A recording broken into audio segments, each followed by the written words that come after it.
Welcome to Sociology Vibes, where we simplify challenging ideas into easy to understand insights. Our focus is on the explanation of the phases of aging used by sociologists and gerontologists to understand the aging process.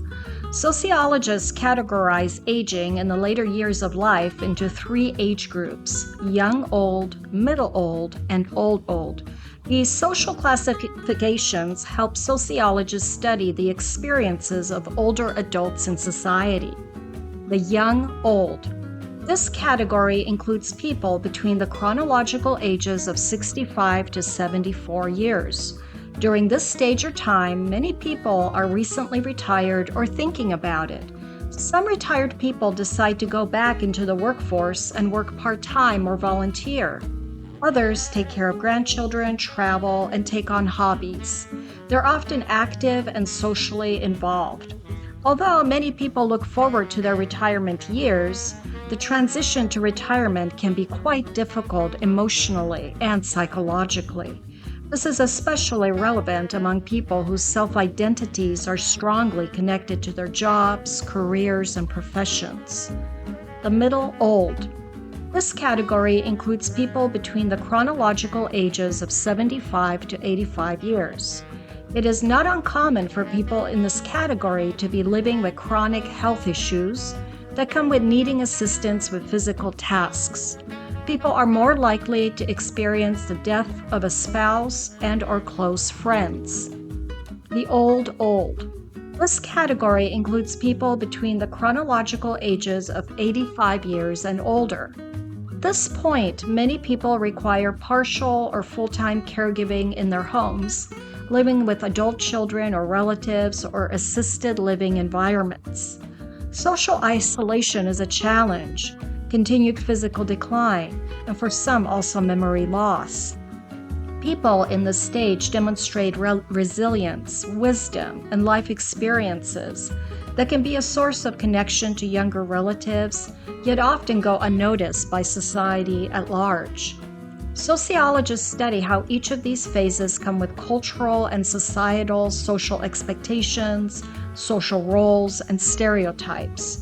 Prejudicial beliefs about what it means to age and older people can lead to a specific type of discrimination called ageism and elder abuse. Even if it is not true for everyone, a young old person might be viewed as getting old, while an old person as fully dependent. Social programs like Medicare, Social Security, and housing options might not be aligned with the specific needs of people within these categories. For example, a young old person who works in physical, demanding occupations might need to retire earlier, while an old person who lives alone cannot access social service options. These examples illustrate that the way society views aging influences the treatment of people as they move through these stages, including job discrimination and hiring practices, to how we design housing and communities. Two people are both retired. One is 67, still running errands, walking daily, and traveling. The second person is 87, using a walker and living in a senior care home. They're both older adults, but they need very different types of support and face different challenges. Lumping them together just as the elderly hides the complexity of the aging process. You might not be in any of these age groups right now, but you probably know someone who is. Understanding the phases of aging helps us challenge stereotypes such as all older people are forgetful or all seniors are lonely.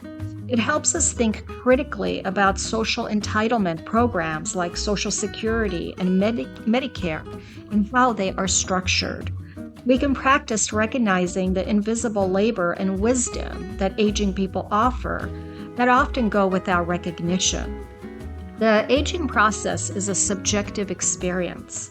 For example, what age do you consider to be old, and has this number changed as you find yourself aging? And the aging process is also significantly influenced by the social structure and the societal systems that we are all a part of. And that makes sociology worth exploring further, don't you think? Thank you for watching. Be sure to comment below with your thoughts, questions, or any topics you'd like us to explore next. Let's keep the conversation going and our community growing. See you in the next Sociology Vibes video.